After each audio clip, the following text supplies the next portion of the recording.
제28장. 우리가 구조된 후에 안즉 그 섬은 멜리데라 하더라. 비가 오고 날이 차매 원주민들이 우리에게 특별한 동정을 하여 불을 피워 우리를 다 영접하더라. 바울이 나무 한 묶음을 거두어 불에 넣으니 뜨거움으로 말미암아 독사가 나와 그 손을 물고 있는지라.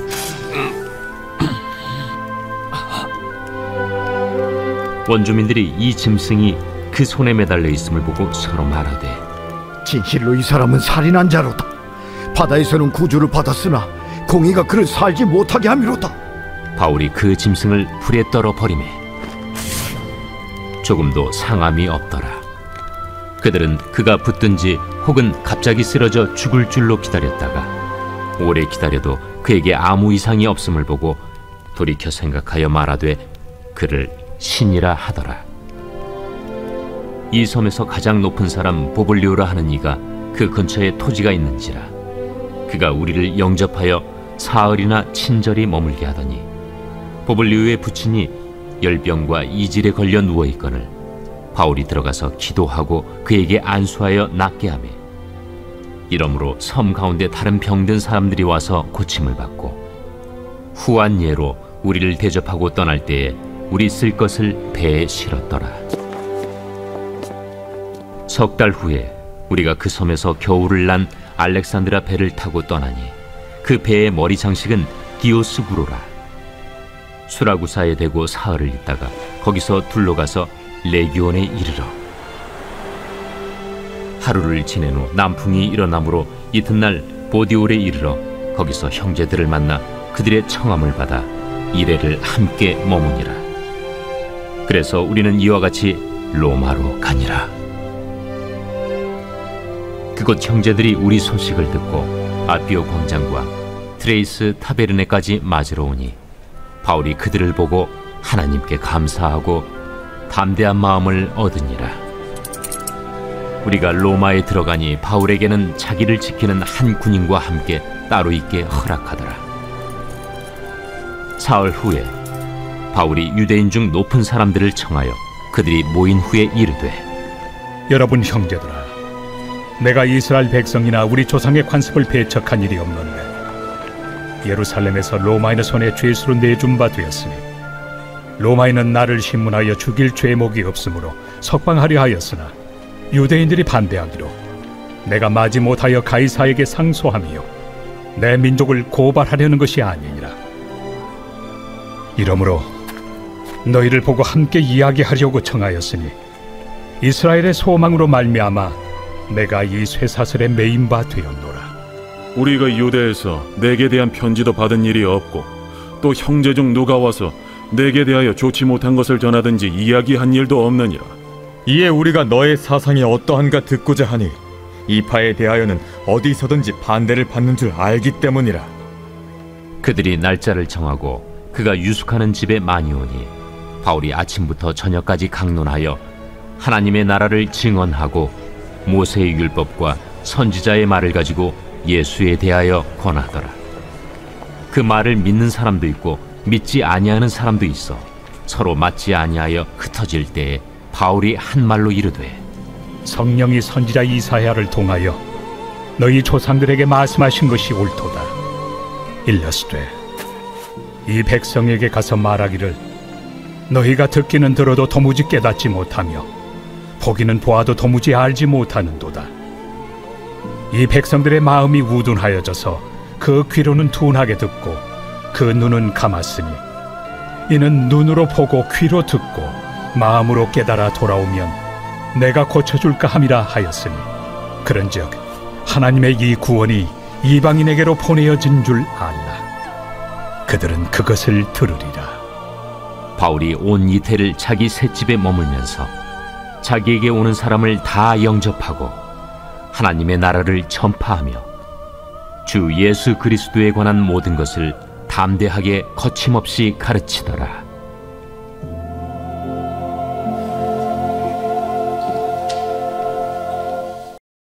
우리가 연초부터 예수와 동행하며 증인으로 사는 교회라는 우리 교회 표어로 사도행전 1장부터 우리가 함께 설교를 했었습니다. 그리고 그 순례의 길을 함께 떠났습니다. 오늘은 그 마지막 사도행전 28장 마지막 마치는 시간입니다.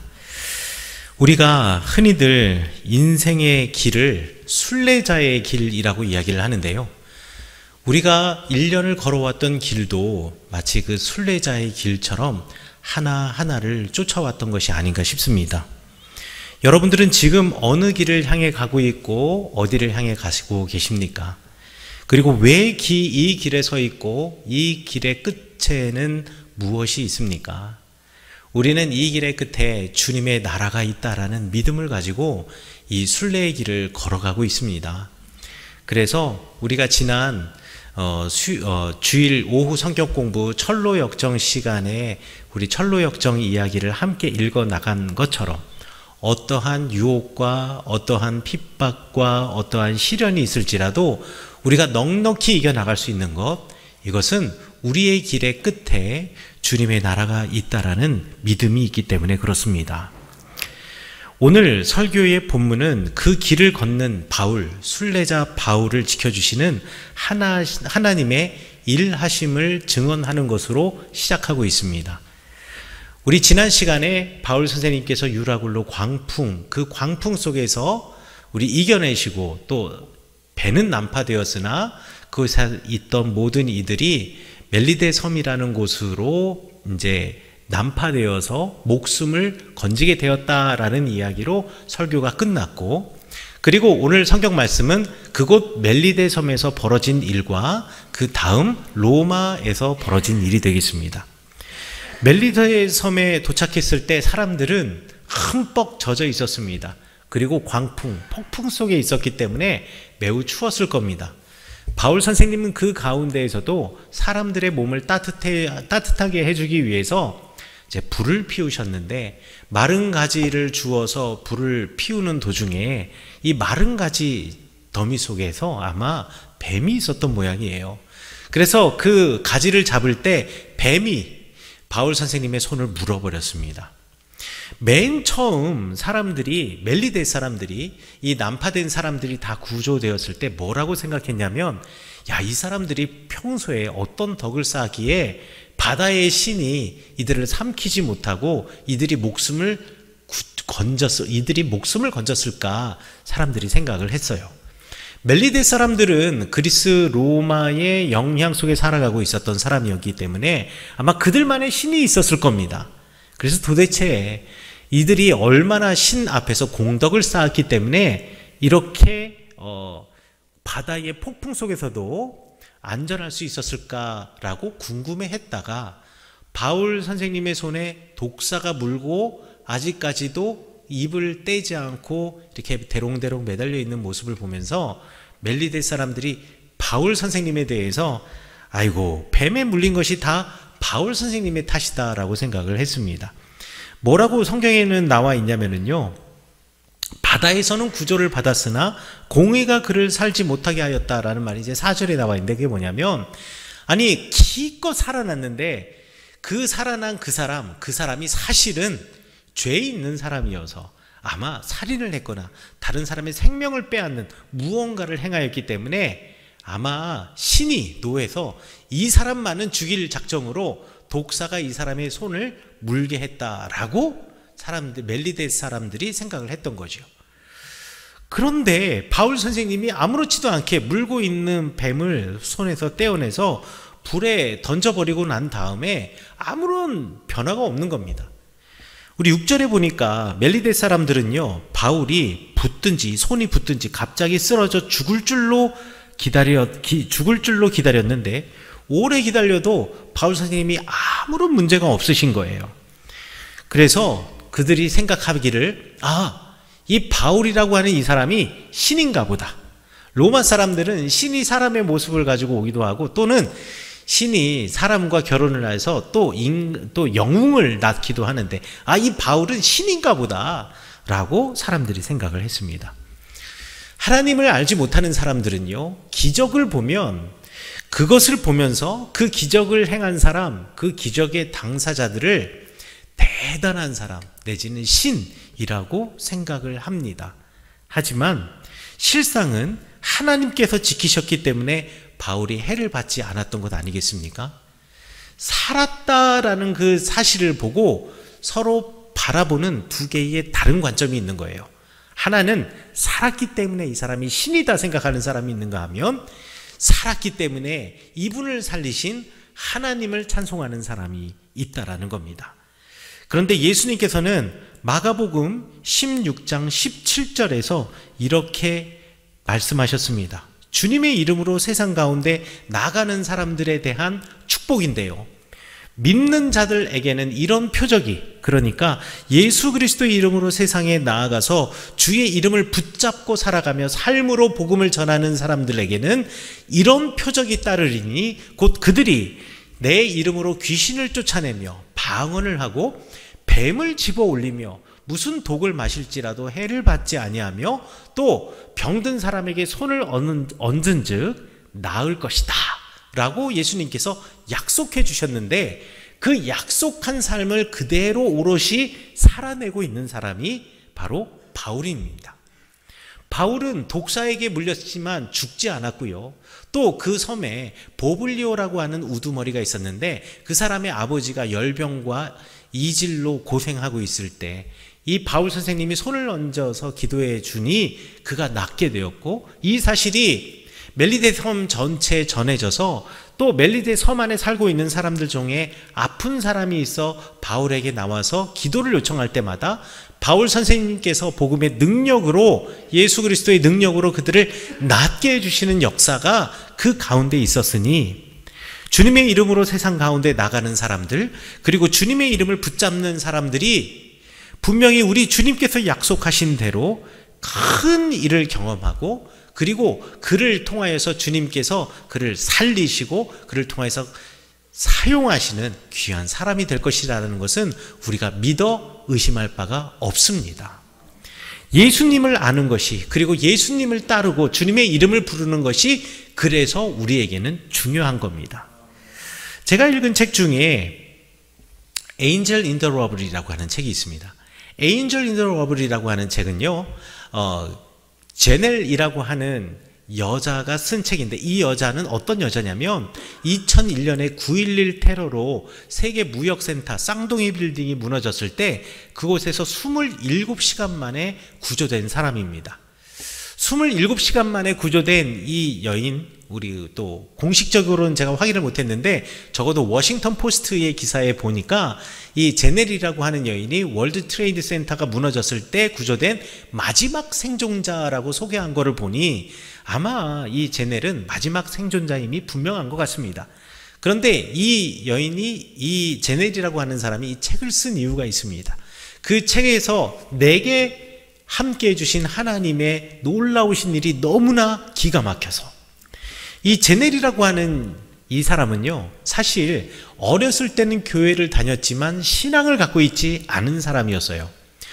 어렸을 때는 기도해 보았던 경험이 있습니다. 그 책에 보니까 이렇게 써 있더라고요. 나는 어렸을 때 기도할 때는 딱 두 가지 상황에서 기도했다라는 거예요. 첫 번째는 엄마가 기도하라고 시켰을 때, 그럴 때 억지로 기도했고, 또 한 번은 내가 너무 갖고 싶은 것이 있을 때 한 번 기도한 적이 있었다라는 거예요. 그거를 제외하고는 자기가 자발적으로 내가 기도하고 싶어서, 또는 이 기도에 능력이 있다라는 것을 믿고 한 번도 기도해 본 적이 없었던 이 여인, 이 제넬이 월드 트레이드 센터 64층에서 일을 했대요.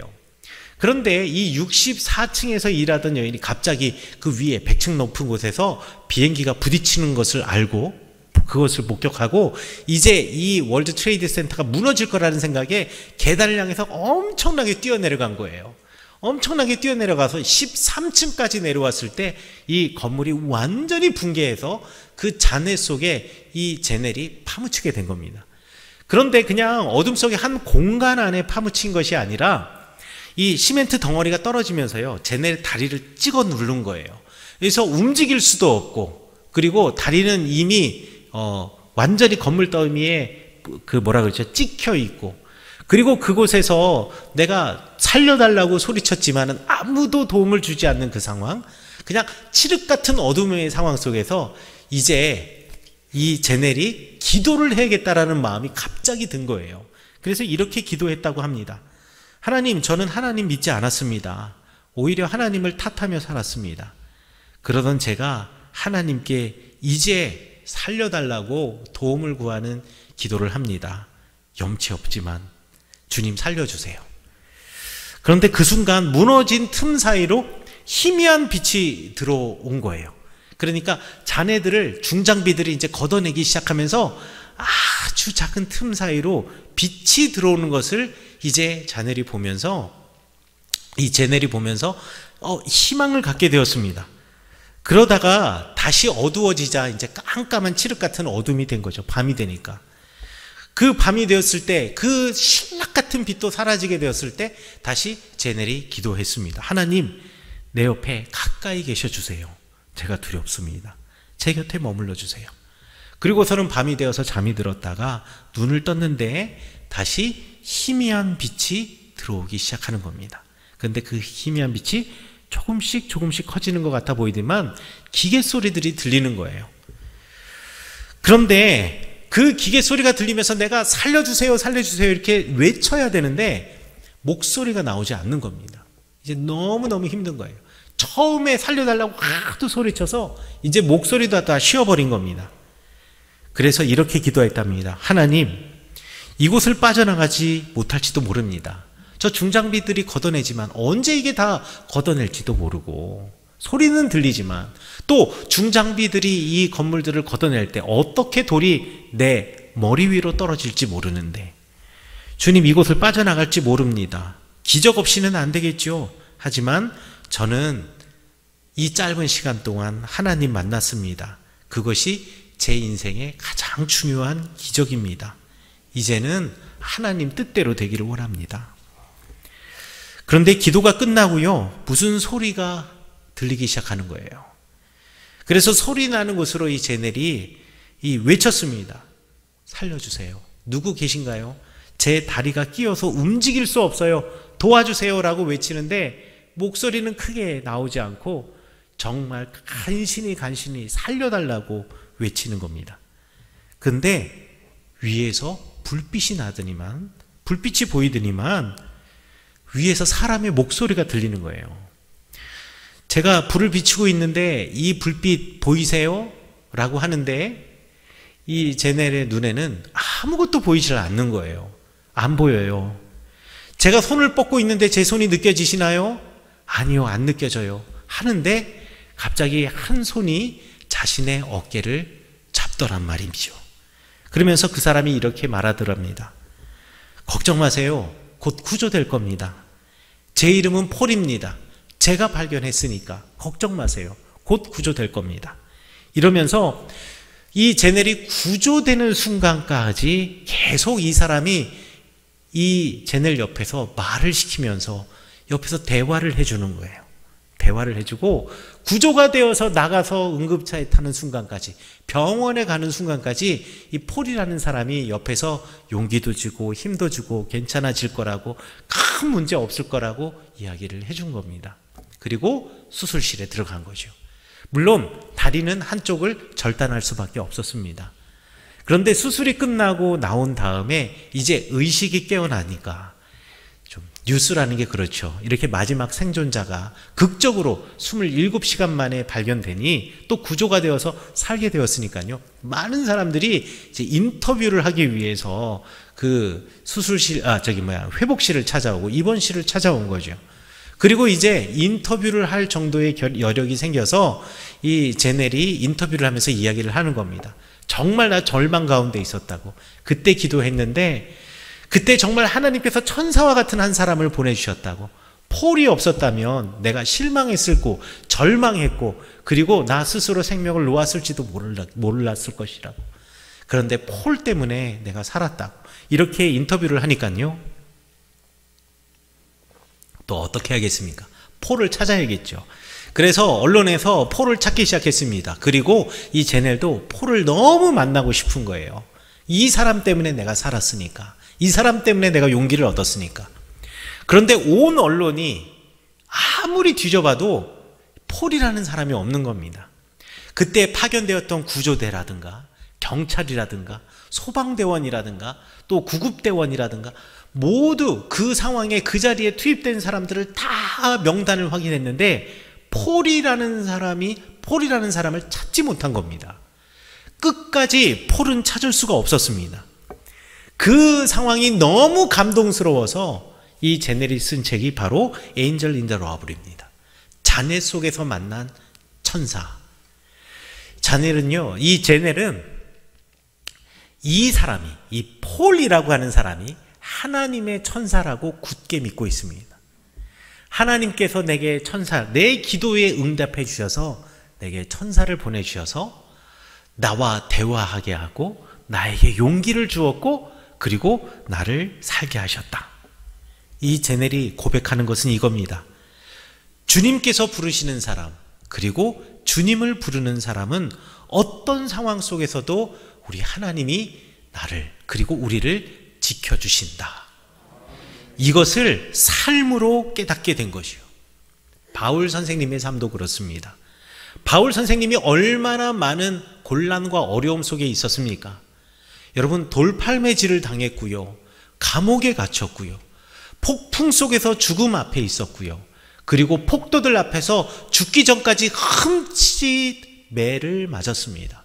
이렇게 흠칫 매를 맞으면서도 끝까지 바울은 살아낼 수 있었고, 그리고 그 가운데도 하나님의 복음을 전하는데 전혀 흔들림이 없었습니다. 왜냐하면 주님을 따라가는 인생을 우리 주님께서는 반드시 지켜주시고, 이 바울을 통해서 아직 주님께서 하실 일이 있다는 것을 바울 선생님은 알고 있었기 때문에, 그 믿음의 확신이 있었기 때문에 어려움 속에서도 용기를 잃지 않고 그 옆에 함께 동행하시는 성령님과 더불어 버텨낼 수가 있었던 겁니다. 사랑하는 서운교회 성도 여러분, 여러분들도 여러분의 인생을 주님께서 책임져 주신다라는 그 믿음 가지고 오늘을 이겨나가시는 여러분 되시기를 간절히 축원합니다. 이 바울 선생님이 다시 로마로 출발하는데요, 오늘 성경 말씀 15절에 보니까 아비오 광장으로 갔다, 아비오 광장에 이르렀다라고 이야기하는데, 그 아비오 광장에서 기독교인들, 그러니까 예수 그리스도 아는 사람들을 만납니다. 여러분, 하나님이 사랑하시는 사람, 하나님의 이름을 부르는 사람, 그리고 하나님이 들어 쓰시는 그 사람들은 반드시 하나님께서 축복된 만남을 허락하여 주신다는 것을 잊지 마시기 바라겠습니다. 아비오 광장에서 바울 선생님이 기독교인들을 만날 거라고 누가 상상했겠습니까? 바울 선생님이 이곳에 오는 줄 누가 알았겠습니까? 그리고 혹시 알았다고 한들 그 풍랑 속에서 다들 바울 선생님이 죽었을 거라고 생각했는데 살아서 지금 그 길을 걸어올 거라고 누가 상상이나 했을까요?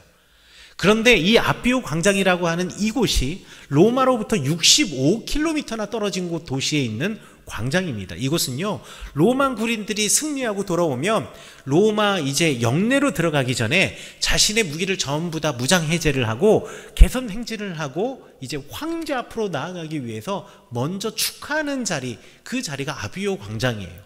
그런데 바울은 그곳 앞에서 승리자의 발걸음으로 걸어가고 있는 것이 아니라 여전히 압송되어가는 죄수의 신분으로 그 광장을 걷고 있거든요. 그런데 그곳에서 하나님께서 축복의 만남, 기독교인들과의 만남을 허락하여 주셨습니다. 그리고 이 바울 선생님께서 그들을 보고 15절에 보니까 뭐라고 되어 있냐면, 바울이 그들을 보고 하나님께 감사하고 담대한 마음을 얻었다라고 말하고 있습니다.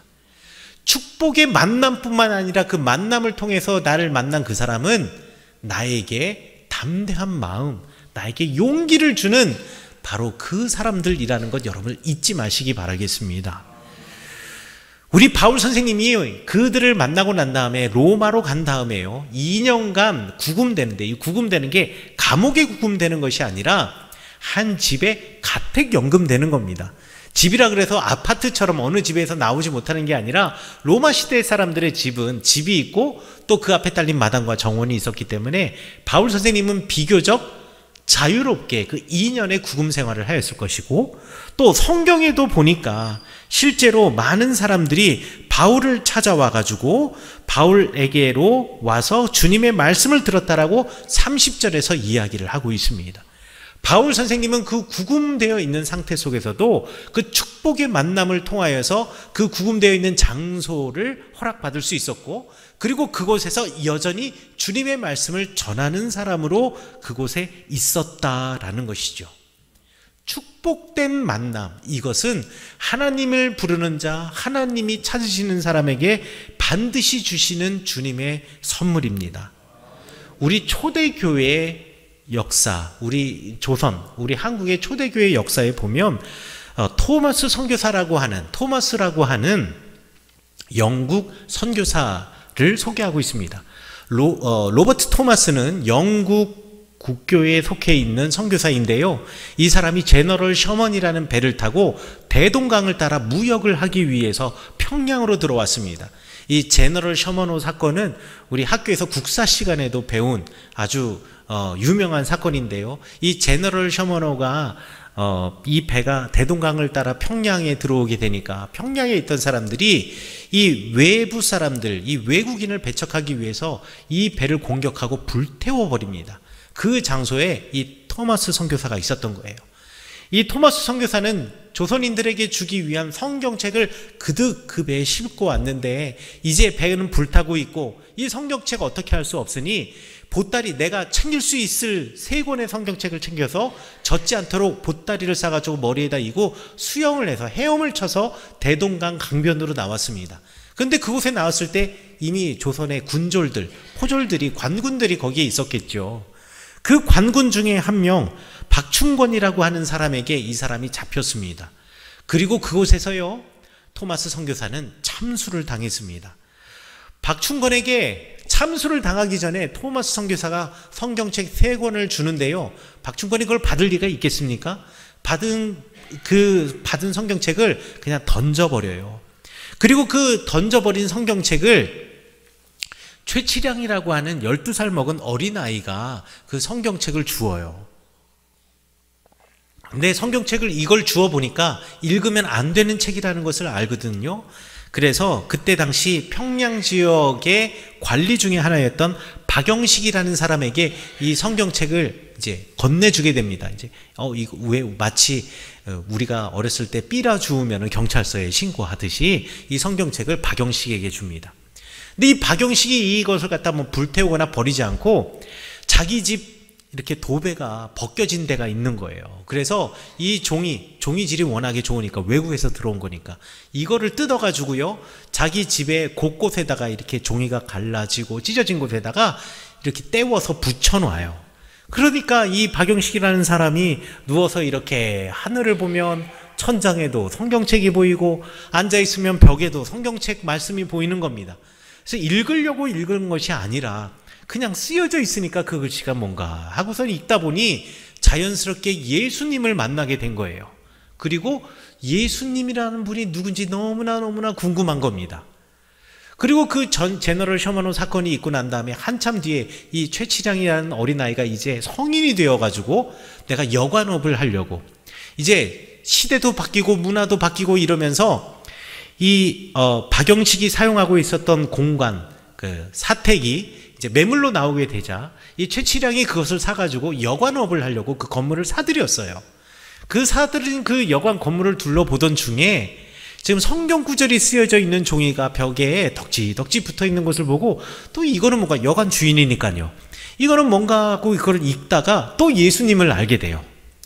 그러다가 그곳 평양 땅에 맏팩과 그레함이라고 하는 선교사가 들어오고 예수 그리스도의 복음을 전하게 되니까, 저 사람, 저 예수가 내가 읽었던 그 사람이구나라는 것을 알고 평양에서 처음으로 세례받는 사람이 됩니다. 그게 최치량과 박영식이었어요.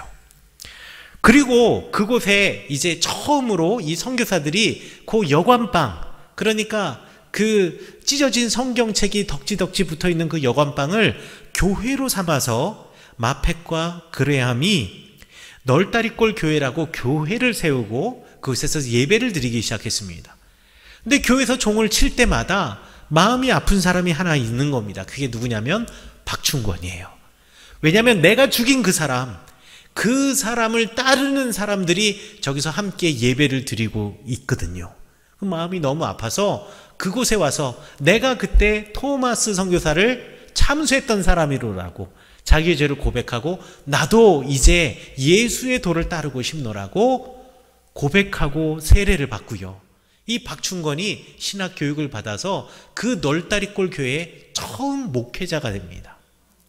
그 널다리골 교회가 나중에 이름이 부흥하고 성장하여서 이름이 바뀌어져서 장대현 교회라고 이름이 바뀌어졌고 1907년에 장대현 교회에서 평양 대부흥 운동이 있으면서 여러분 사진에 보시는 저 수많은 사람들이 그곳에서 예수님을 만나고 내가 스스로 죄인임을 고백하고 이제 예수님을 따라 살겠노라고 고백하는 놀라운 역사가 있게 되었습니다. 하나님이 사랑하시는 사람, 하나님이 부르시는 사람, 그리고 하나님을 부르는 사람에게는 반드시 만남의 축복을 주시고 그 만남의 축복을 통해서 하나님의 놀라운 일이 벌어진다는 사실을 여러분 잊지 마시기 바라겠습니다. 바울 선생님도 복음을 전하기 위해서 로마까지 갔지만 그곳에 이미 복음을 알고 있었던 그들이 있었기 때문에 그 축복된 만남을 통해서 로마에서도 복음을 전할 수 있었고 그 복음의 씨앗이 세계로 흩어져서 지금 여러분들이 이 자리에 계신 것 아니겠습니까? 그렇기 때문에 복음을 전하는 그 자리에서 만나게 되면 이 복을 얻기 위해서 또 복을 주기 위해서 전하는 그 그리스도의 말씀을 통하여서 내가 그 사람에게 복이 되기도 하고 내가 그 사람을 통해서 복을 얻기도 한다라는 겁니다. 그렇기 때문에 우리가 해야 할 일은 무엇인가요? 복음을 거침없이 전해야 하겠습니다.